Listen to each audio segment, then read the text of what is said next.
I love my child, I love my mother so much that I couldn't survive if anything happened to them. It's like, you have some serious thinking to do about that.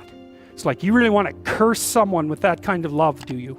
I couldn't live without you. It's like, my God, get away from me. Really. It's terrible. That's the Eatable Mother, right? That's like, I'll forgive you no matter what you do. It's like, really? No matter what I do, you are not my friend. That's for sure. Not at all. It's a horrible thing to do to someone. That's the witch in the Hansel and Gretel story. All gingerbread and outside to the lost kid. Inside, you feed them candy and make them fat and eat them. Right, that's Hansel and Gretel. That's the Eatable Mother. That's one of Freud's major discoveries. It's a major discovery. It's like the devouring force of love. You want the person to be able to stand on their own, and the price you pay for that is that you stand on your own. It's like, good to have you around.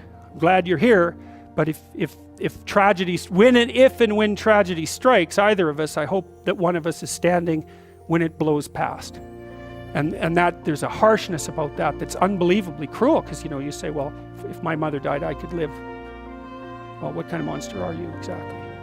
The death of your mother doesn't do you in? Well, it turns out that being a monster is the right thing. So, and that's a rough thing to learn, but it's necessary to learn, because it also makes you, at some point, for example, as you get older, by the time you're in your mid-20s, something like that, you should start having a relationship with your parents that's approximately one of peers. And you can tell if you have that. So here's a little trick you can use. So you have parents, obviously. They have friends. You probably care what your parents think, I would imagine. Do you care what their friends think of you? And the answer to that is, well, not nearly as much. And so then I would say, well, why do you care what your parents think of you then? They're the same people. You know what I mean? It's just luck of the draw that your parents are someone else's kids' friends. They don't think the same way about them that you do. Well, that's where you see that you have a projection, right? If by the time you're 30, if what your parents think of you matters more than what, say, a random set of their friends think of you, then you've still got your parents confused with God. That's one way of looking at it. You've still got them confused with an archetype, and you're still a child. And you might think, well, it's pretty damn rude not to think about what your parents think of you anymore, not to care. It's like, yeah, it's kind of rude, but maybe you'll be useful for them when they get old.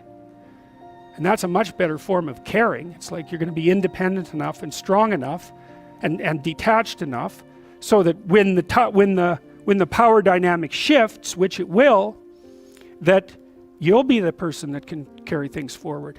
Well, you can't do a better thing for them than that, right? That's the best of all possible outcomes for your parents.